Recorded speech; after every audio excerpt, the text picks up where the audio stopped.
మన Varahi sales grand festive celebrations ప్రతి 10,000 రూపాయల కొనుగోలుపై ఒక బంగారు నాణెం ఉచితం. ఈ ఆఫర్ జనవరి 15 వరకు మాత్రమే.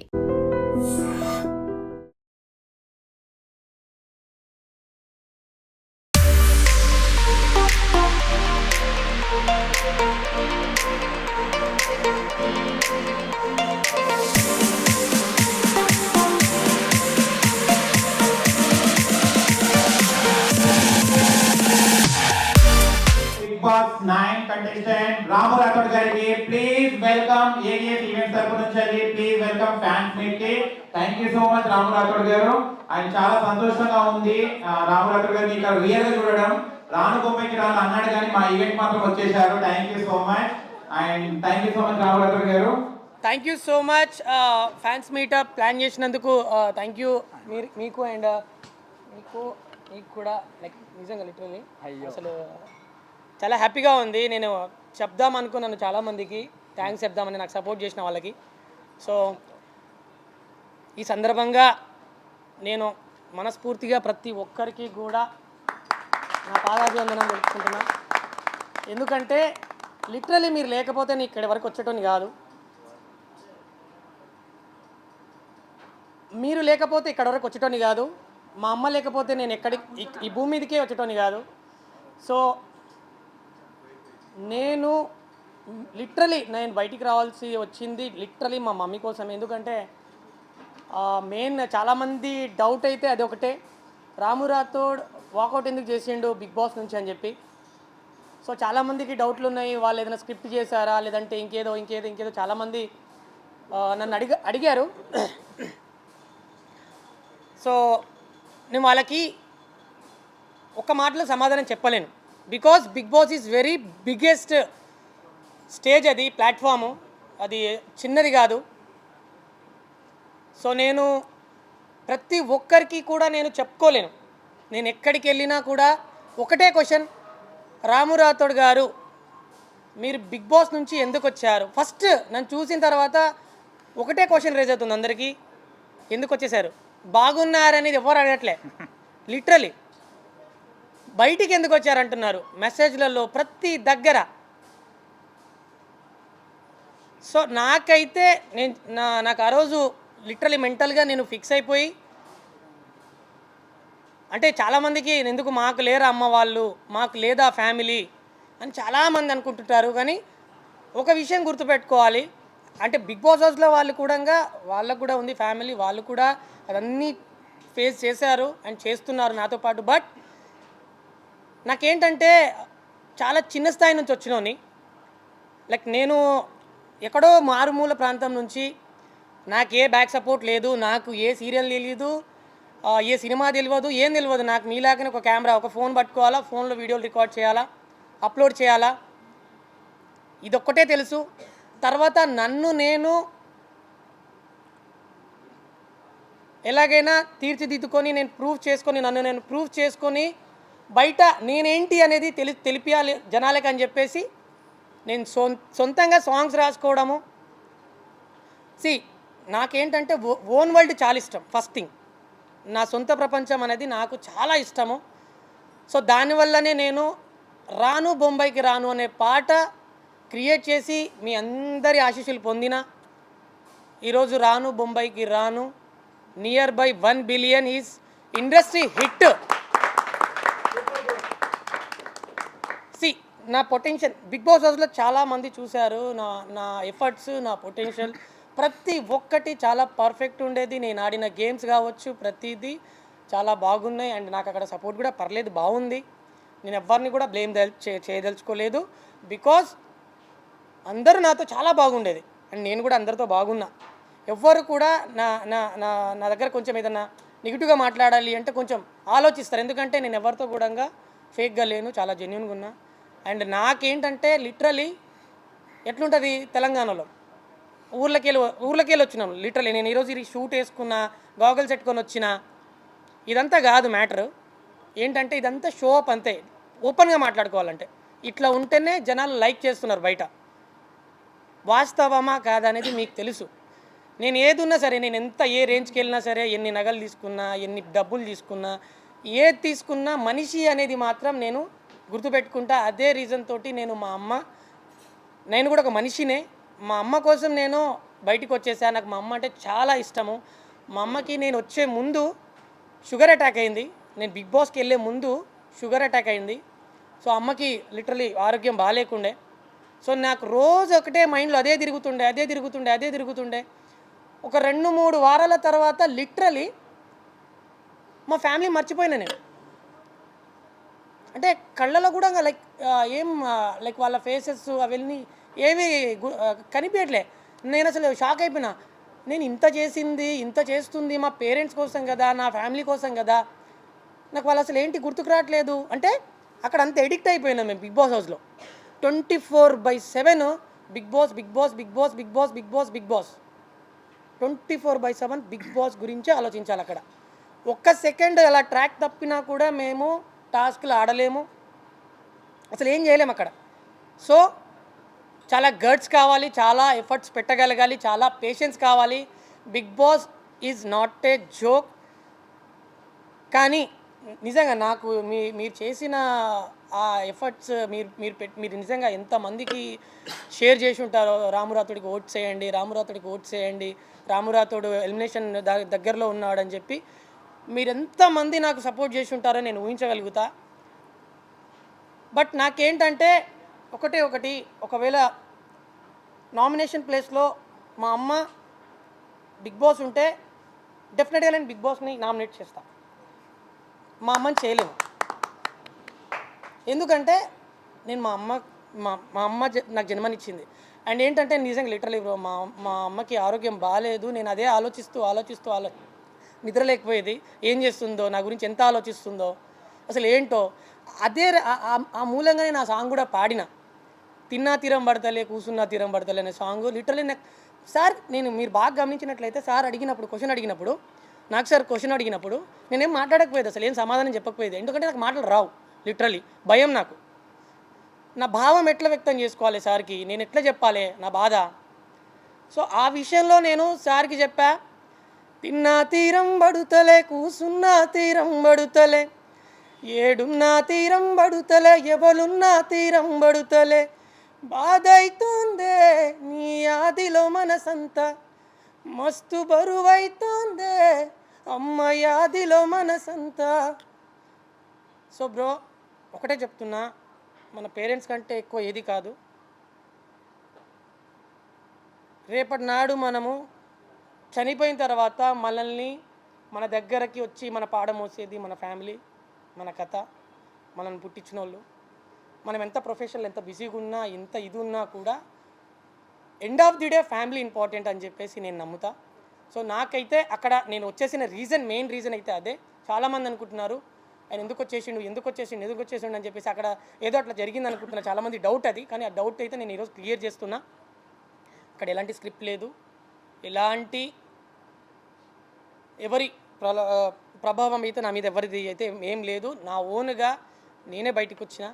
సో దానికోసం నేను ప్రతి ఒక్కరికి సారీ చెప్తున్నా.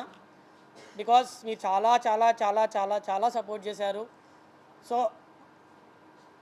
End of the day sir కూడా నాతో ఆఫ్ కెమెరాలో అండ్ తర్వాత సార్ కూడా చాలాసార్లు నాతో మాట్లాడారు. నాకు సార్ కూడా నో ఇష్యూ రాము, నీకు ఎప్పుడైతే అలా అనిపిస్తుందో అలా నువ్వు అసలు టెన్షన్ పడకు, నువ్వు హ్యాపీగా వెళ్ళొచ్చు అని చెప్పారు. సో నాకు కూడా చాలా హ్యాపీగా అనిపించింది. వాళ్ళ సపోర్ట్ కూడా చాలా బాగుండే, బీబీ టీమ్ సపోర్ట్ కూడా చాలా బాగుండే. ప్రతి ఒక్కరూ మస్తు సపోర్ట్ చేసిరు. అండ్ కట్ చేస్తే నేను బయటికి వచ్చిన తర్వాత మా అమ్మని కలిసిన. అసలు ఫస్ట్ నేను బయటికి వచ్చిన తర్వాత డైరెక్ట్ నేను మా అమ్మ దగ్గరికి వెళ్ళిన. చాలామంది మా ఇంటరాక్ట్ ఎలా, లైక్ మా మమ్మీని ఇన్ని రోజుల తర్వాత చూస్తున్నా, ఎలా ఉంటుందో ఆ ఫీలింగ్ ఏంటి అని అవన్నీ వీడియో తీసి పోస్ట్ చేయడం అవన్నీ చేయొచ్చు. కానీ నా ఎమోషన్ని నేను బయట చూపించలేను. బికాజ్ అది నా ఎమోషన్ ఏమున్నా అది మా అమ్మకు మాత్రమే సొంతం. So thank you so much మీ అందరికీ కూడా. ఈ సందర్భంగా నేను ఏం చెప్తున్నాను అంటే, ప్లీజ్ అర్థం చేసుకుంటారని చెప్పేసి మళ్ళొక్కసారి నేను మిమ్మల్ని అందరినీ రిక్వెస్ట్ చేస్తున్నా. నేను అక్కడ ఎంటర్టైన్మెంట్ ఎంతవరకు చేసినానో చేయలేదో తెలియదు, బట్ ఫ్యూచర్లో మాత్రం ముందు సినిమాలలో కనిపించబోతున్నా. Thank you, literally thank you. చాలా పెద్ద పెద్ద సంస్థల నుంచి కాల్స్ వచ్చాయి. రాము రాథోడ్ గారు మీరు ఏం చేశారో అదంతా పక్కకు పెట్టండి, బట్ మీరు చాలా చాలా జెన్యున్గా ఉన్నారు. మీ యాటిట్యూడ్ కానివ్వండి, లిటరల్లీ అంటే లైక్ చాలామంది ఒక ఆన్ కెమెరాలో అలా ఉంటారు, కానీ మీరు లిటరల్లీ ఒక ఊర్లో ఒక పిల్లగాడు ఎట్లుంటారు, ఊర్లో అబ్బాయి ఎట్లుంటారు, తమ్ముడు ఎట్లుంటారు, అన్న ఎట్లుంటాడు, మా ఇంట్లో ఫ్యామిలీలో ఎవరైతే ఉంటారో ఆ చిలిపి చిలిపిగా చేస్తూ లిటరల్లీ అలాగే ఉన్నారు మీరు. మాకు చాలా బాగా నచ్చింది అది అని చెప్పేసి చాలామంది పెద్ద పెద్ద మహానుభావులు నాకు కాల్స్ చేసి తర్వాత వాళ్ళు పిలిపించుకొని మాట్లాడడము అండ్ ఆఫర్లు ఇవ్వడం మూవీస్లలో. అండ్ రీసెంట్గా ఒక 4 మూవీస్కి సాంగ్స్ పాడాను, అవి రాబోతుంది. సో నెక్స్ట్ మీకు థియేటర్లో గెస్ట్ అపీరెన్స్లో నేను పెద్ద మూవీకి నేను ఒక గెస్ట్కి వెళ్ళాను. సో అదైతే చాలా సంతోషము, చాలా పెద్ద బ్యానర్ అది. సో రాబోతుంది. సో మీ అందరి సపోర్ట్ ఖచ్చితంగా నాకు కావాల్సిందే, ఎందుకంటే మీరు లేనిది నేను లేను. ఒకప్పుడు సొమ్మసిల్లిపోతున్నాం అనే సాంగ్ వచ్చిన తర్వాత ఇలాగే ఇంటర్వ్యూలు చాలామంది ఇంటర్వ్యూలు చేశారు. ఎలా సార్ మీకు ఆ సాంగ్ ఎలా తట్టింది అది ఇదని చెప్పేసి క్వశ్చన్స్ చేసి నా నా యొక్క ఉనికిని ప్రతి ఒక్కరికి మీరు తెలియజేయడం జరిగింది, తెలిపారు. సో దానికి చాలా థ్యాంక్ యూ, ఎందుకంటే అది చాలా వైరల్ అయింది.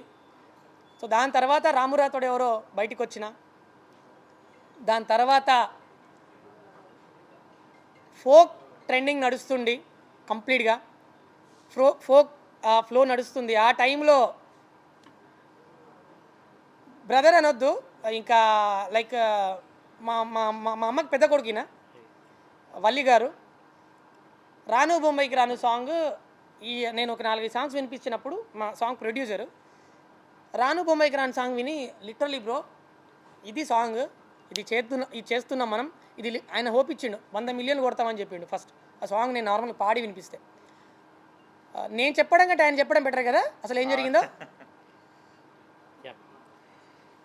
రాను బొంబాయి రాను సాంగ్ ఎలా పుట్టిందనే దాని గురించి చాలా అంటే దీనికి ముందు ఇంకో సాంగ్ చేద్దాం అనుకున్నాం. ఒక జర్నీ నడుస్తుంది. ఒకరోజు ఇలాగే మామూలు క్యాజువల్గా టీ తాగుతూ ఇద్దరం ఒకరోజు మాట్లాడుకుంటున్నాం మామూలుగా. అప్పుడే నాకు ఈ పాట వినిపించిండు, ఒక 2 లైన్లే, ఇంకా అప్పుడు ఈ రాను బొంబాయి రాను లైన్ కూడా వినిపించలేదు. అద్దాల మేడలు ఉన్నాయి, మేడల్లో చీరలు ఉన్నాయి, చీరల్లో రైకలు ఉన్నాయి, ఒక 4 లైన్లు మాత్రం వినిపించిండు. అప్పుడే అనిపించింది గట్ ఫీలింగ్ ఎక్స్ట్రాడినరీగా ఉంది ఈ సాంగ్ వచ్చేసి.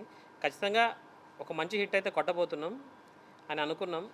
అట్లనే చాలా జెన్యున్గా హార్డ్ వర్క్ చేసాం. ఇప్పుడు ఎట్లాగైతే రాము బిగ్ బాస్ హౌస్లో ఎంత జెన్యున్గా ఆడాడో మీ అందరూ చూశారు కదా, సేమ్ అదే జెన్యునిటీగా సాంగ్ కూడా చాలా బాగా వర్క్ చేశాడు. మా కొరియోగ్రాఫర్ శేఖర్ వైరస్ గారు కానీ, మా మ్యూజిక్ డైరెక్టర్ కళ్యాణ్ గారు కానీ, మా డిఓపి హరీష్ పట్లే కానీ, ప్రతి ఒక్కరు ఆ సాంగ్కి సంబంధించిన ప్రతి టీం అందరూ మాది అనుకొని చాలా గట్టిగా పనిచేశారు. సో ప్రభా గారు కావచ్చు, సింగర్ ప్రభాకర్ గారు, లిఖిత కావచ్చు, హీరోయిన్ లిఖిత గారు కావచ్చు, టోటల్ టీమ్కి ఈవెన్ మా పోస్టర్ డిజైనర్ సాగర్ కూడా చాలా అసలు ఒక సినిమా రేంజ్ పోస్టర్లు కూడా ఇచ్చాడు మాకు, పాట పోస్టర్లాగా కాకుండా. సో ఇంత పెద్ద హిట్ ఇచ్చిన ప్రేక్షకులందరికీ మేము జీవితాంతం రుణపడి ఉంటాం. ఒక కింది స్థాయి నుంచి ఒక కళాకారుణ్ణి ఒక సాంగ్తో ఇంత పెద్దది చేసిన ప్రతి ఒక్క ప్రేక్షక దేవుళ్ళకి అందరికీ రాము తరపున, నా తరపున, మా టీం అందరి తరపున శిరస్సు వంచి పాదాభివందనాలండి అందరికీ. సో మేము చెప్పాలనుకున్నదే చెప్పినాం. మీకు ఏదైనా క్వశ్చన్స్ ఉంటే. సూపర్, నేనైతే చూస్తున్నారు కదా చాలా చాలా హ్యాపీగా ఉన్నా. లైక్ లిటరలీ దాన్ని ఏమంటారు ఆనంద బాష్పాలు అంటారు కదా, అది హ్యాపీ టీయర్స్. ఇంకా అదైతే నాకు డైలీ నేను నా వీడియోస్ అవన్నీ వెళ్తున్నప్పుడు మీరు ఇచ్చే రెస్పాన్స్ అవన్నీ చూసి లిటరలీ నేను అది నాకు లిటరల్ వస్తుంటుంది. అయితే మీరు అన్నారు కదా బయటికి రాగానే ఎవరైనా బాగున్నారని అడగలేదు, నన్ను ఎందుకు వచ్చావన్నారని నేను క్వశ్చన్ వేసాను ఫస్ట్. అండ్ క్వశ్చన్ ఏంటంటే మేము బిగ్ బాస్లో చూసుకున్నట్లయితే చాలా బద్దకస్తులా అనిపించారు. ఒక ఇంటర్వ్యూలో కూడా అమ్మగారు చెప్పారు, నా కొడుకు తిన్న ప్లేట్ కూడా కడగడు, నేనే తీసి పక్కకు పెడతాను, అలాంటిది వాడు ఎట్లుంటాడేమో అని అమ్మగారు కూడా బాధపడడం జరిగింది. అంటే ఆ జర్నీ తర్వాత ఏమైనా చేంజ్ అయిందా మీ లైఫ్ లోపల? చాలా చేంజ్ అయింది, చాలా చాలా చేంజ్ అయింది. బికాజ్ నేను అక్కడ వంట వండుతున్నప్పుడు లిటరలీ ఒక 2 hours 2.5 hours లిటరలీ నించోనే ఉండాలి ఒకటే దగ్గర.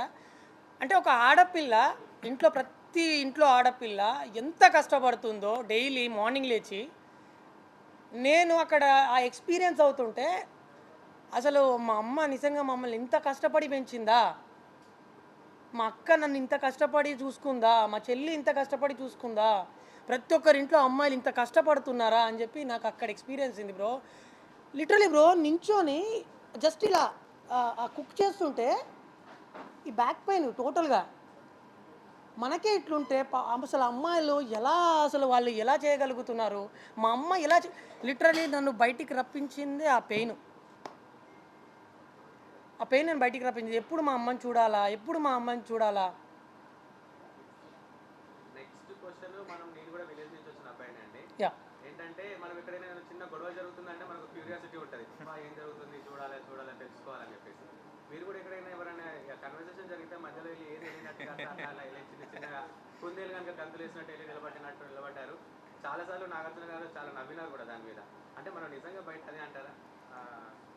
నేనైతే జెన్యున్గా చెప్తున్నా, నాకు గొడవలతోటి అస్సలు సంబంధం ఉండదు. ఫస్ట్ థింగ్, నాకు గొడవలు అంటే అస్సలు నచ్చదు, పడదు కూడా. ఫస్ట్ థింగ్, నాకు ఏదైనా గొడవ అవుతుందంటే లైక్ అది అంటే లైక్ ఎక్కువ అవుతుంది అంటే అక్కడ నీడ్ గొడవలు. యాక్చువల్లీ బిగ్ బాస్ హౌస్ అనేది ఒకరినొకరు కొంచెం అక్కడ అదంతా జరుగుతుంటుంది కాబట్టి సో అది వాళ్ళకి అది చేస్తుంటారు. కానీ బయట ఏదన్నా అన్నెసరీ గొడవలు జరుగుతున్నాయి, అన్నెసరీగా ఏదన్నా జరుగుతుంది అంటే ఖచ్చితంగా నేను అందులో నా ఇన్వాల్వ్మెంట్ ఖచ్చితంగా ఉంటుంది. ఎందుకంటే నేను చూడలేను వాళ్ళని అలా గొడవలు పడ్డాము, అదంతా చూడలేను. ఒకవేళ తప్పు ఉందంటే ఎందుకన్నా, దేనికోసము, ఏదున్నా ఈరోజు మనం ఇక్కడ ఈ విలేజ్లో గొడవ పడుతున్నాం, కానీ కొంచెం బయటికి వెళ్తే ఒక దగ్గర వాడు నువ్వు గొడవ పడినోడు బయట కనిపిస్తే ఏ బ్రో హాయ్ బ్రో అని చెప్పేసి మనం మళ్ళీ మీట్ అవుతాం.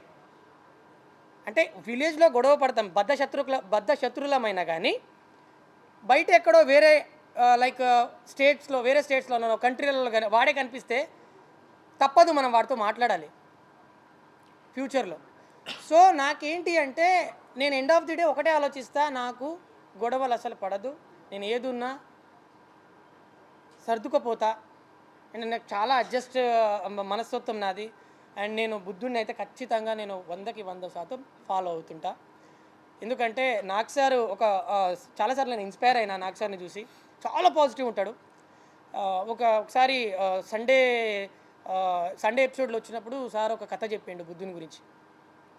ఇట్లా ఒక విలేజ్కి భిక్షం అడుక్కోవడానికి బుద్ధుడు వెళ్ళినప్పుడు ఒక అమ్మని ఇంట్లో అమ్మ భిక్షాందేయి అని చెప్పి అడిగితే తను వేస్తాను ఆగండి అని చెప్పి తనని దాదాపు ఒక 2-3 గంటలు ఆపుతుంది. వాళ్ళ ఇంట్లో ఒక పిల్లాడు పాల కోసం ఏడుస్తుంటాడంట.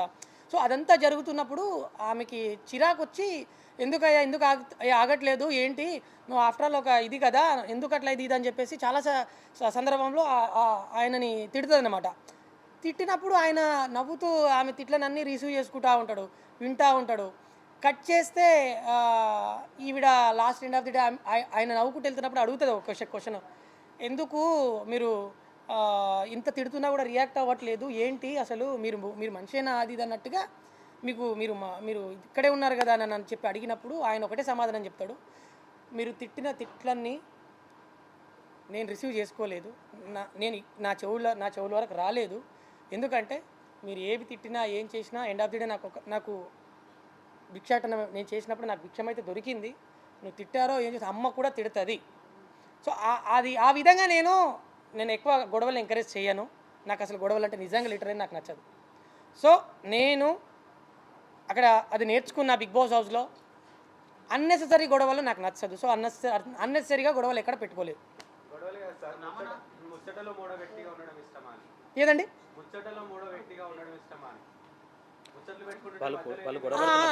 రైట్, నేను వెళ్ళి చూస్తుంటా. అది దానికి మీరు అక్కడ నా ఎక్స్ప్రెషన్ చూస్తే లిటరలీ నా ఎక్స్ప్రెషన్లో ఒకటి మీరు అక్కడ గమనించవచ్చు. ఎందుకు, ఏం అవసరము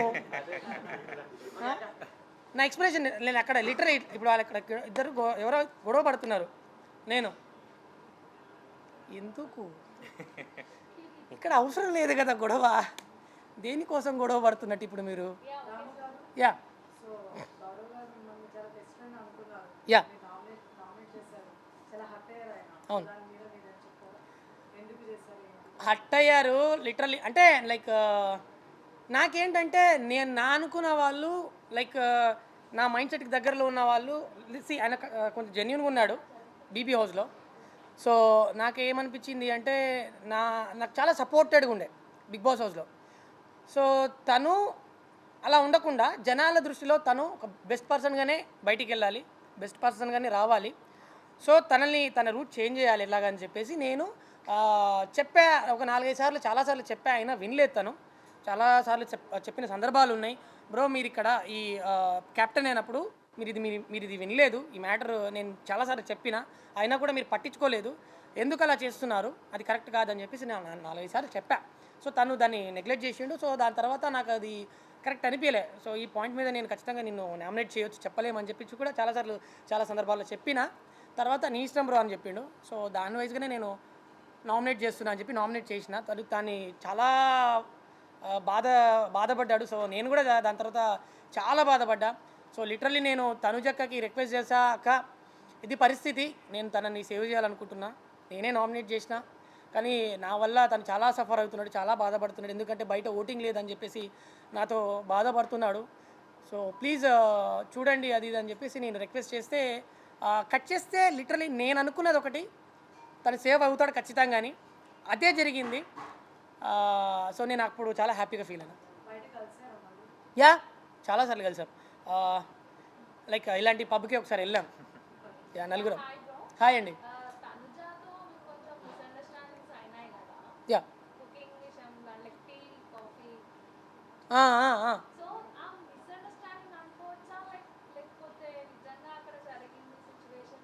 ఏమండి ఇప్పుడు మాది డైలీ అక్కడ మేము పొద్దున్న లేస్తే నైట్ పడుకునేదాకా మేమందరం ఒకరు ఫేసెస్ ఒకరు చూసుకుంటూ ఉంటాం.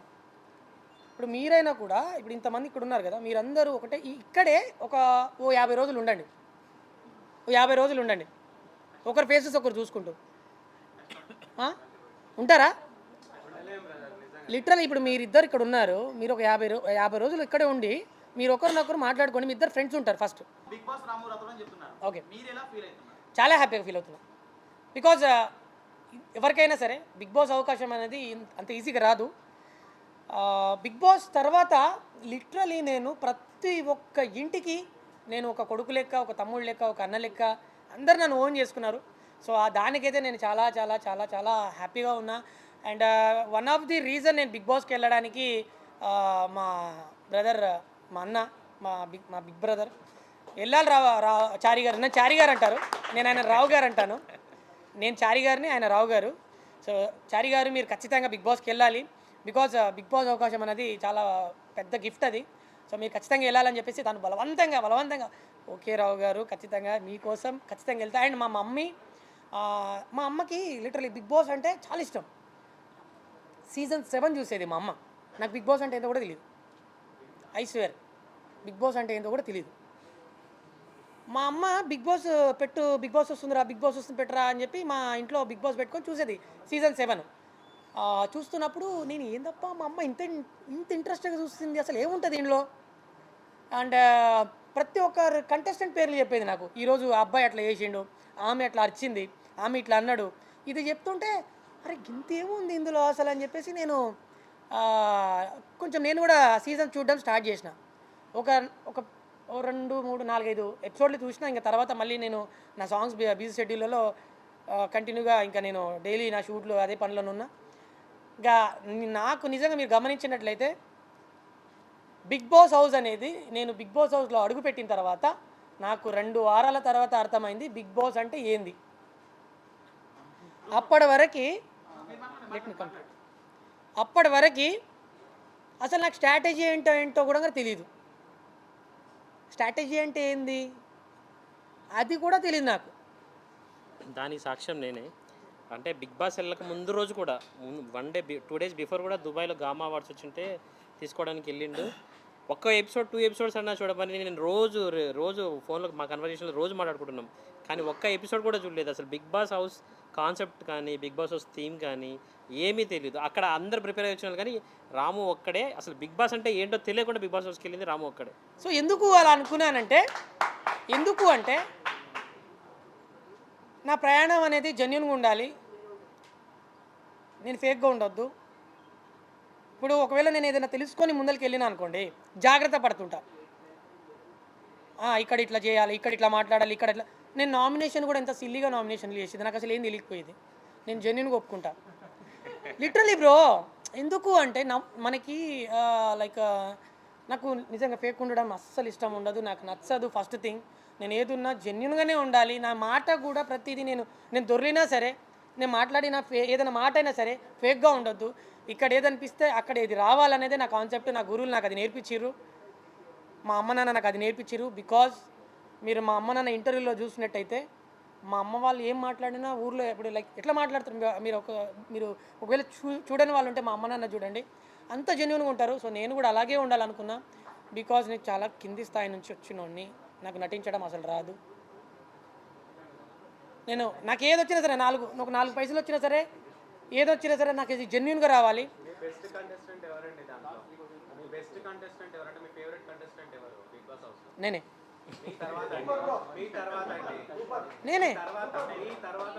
నా తర్వాత అనేది ఇంక ఉండదు. నా తర్వాత అనేది ఉండదు. ఎవరు నచ్చలేదు అందులో? నాకంటూ వీళ్ళు నాకు ఒక ఫ్యామిలీ లాగా ఏర్పడిపోయినారు, నా బ్రదర్ నా సిస్టర్ అన్నట్టుగా ఏం అనిపించలేదు ఎవరు చూస్తే? బ్రదర్ అండ్ లైక్ ఆ బాండింగ్ ఉంది. కంటెస్టెంట్ పక్కకు పెడితే బాండింగ్ ఉంది. బాండింగ్ వేరే, కంటెస్టెంట్స్ ఎవరు అనేది వేరే. బాండింగ్లో నాకు లైక్ భరణి అన్న కావచ్చు, స్టార్టింగ్ నుంచి ఫుల్ సపోర్ట్. భరణి అన్న, తనూజ్ అక్క. And for more videos, Please subscribe to iDream. Please subscribe to iDream. Please subscribe iDream. And please subscribe to iDream. For more videos, subscribe to iDream. please like, share and subscribe to the channel. Congratulations, iDream. Subscribe to iDream. Subscribe to iDream. So subscribe to iDream Media. iDream ki iDream team andarki huge congratulations. Please subscribe iDream Media. Please subscribe to iDream. Subscribe iDream. Please subscribe to iDream. iDream అంటే నా కళల channel subscribe చేసుకున్న నోరు తిరుగుతలేదు, మీరైతే గంట గుర్తు కొట్టండి. For more such videos, please subscribe to iDream. Subscribe to iDream. Please subscribe to iDream. Please subscribe iDream Media. Please do subscribe to iDream. Please subscribe to iDream Media. For best entertainment and information, please subscribe iDream. And don't forget to subscribe to iDream.